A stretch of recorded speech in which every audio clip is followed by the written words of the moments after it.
Mi nombre es Olga Montúfar Contreras, pertenezco a la comunidad náhuatl del estado de Hidalgo, en México. Mi trabajo es sobre la promoción y defensa de los derechos de las personas indígenas con discapacidad, con un especial énfasis en mujeres y niñas indígenas con discapacidad. En el 2018 iniciamos un proceso de postulación al mecanismo de expertos,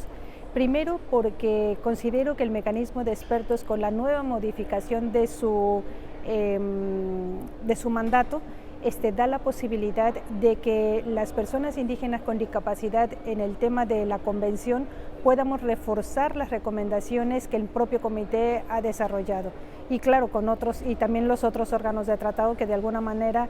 son vinculantes con el Consejo de Derechos Humanos del que emana el mecanismo de expertos. Realmente el interés primordial es tener una presencia de personas con discapacidad dentro de este sistema que de alguna manera nunca ha tenido una participación efectiva y que recientemente se ha empezado a promover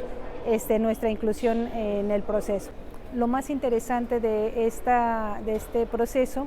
es que era la primera mujer indígena con discapacidad que se postulaba para este tipo de mandato, y de alguna manera quiere decir que se abre nuevamente la oportunidad para que otras personas indígenas con discapacidad aspiren a estas postulaciones.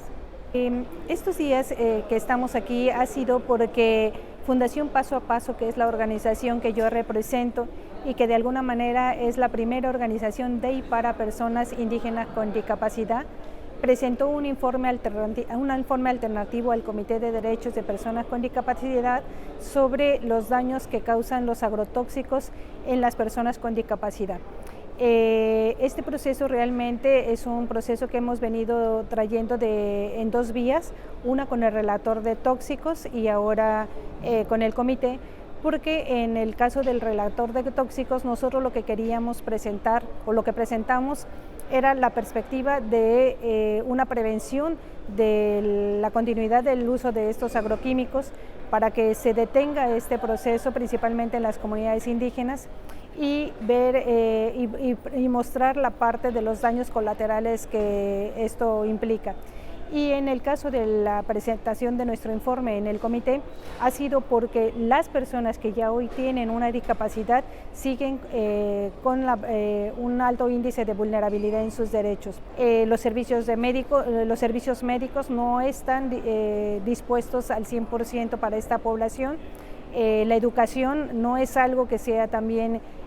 un acceso directo al que ellas puedan acceder, y sobre todo la forma en la que el Estado ha manejado que las discapacidades por agroquímicos y agrotóxicos,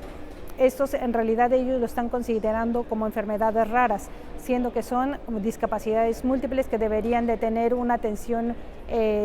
diferenciada al resto de las enfermedades raras que realmente el país tiene. A mí me ha parecido estupenda la respuesta de los miembros del comité. Ayer, durante nuestra presentación, éramos 3 organizaciones que presentamos este informe, y quiero compartirles que realizaron 4 preguntas, y las 4 preguntas que realizaron los expertos del comité es relacionado a personas indígenas con discapacidad, lo cual marca que ellos tienen un gran interés en nuestra población, que de alguna manera ha sido siempre invisibilizada y la que pocas veces ha tenido la oportunidad de venir a levantar su voz en este tipo de tratados. Incluso justo al final de la sesión, la experta entiendo que está llevando el tema de mujer, al final todavía se acercó para decirme que ella estaría haciendo una recomendación específica sobre mujeres y niñas indígenas con discapacidad, y que estaba muy interesada en que yo continuara informándole sobre las mismas preguntas que ella envió, y que de alguna manera me parece que darían un repunte, porque pocas veces se ha tenido la oportunidad de que una experta específicamente tenga el interés en una temática tan particular como la de mujeres y niñas indígenas con discapacidad.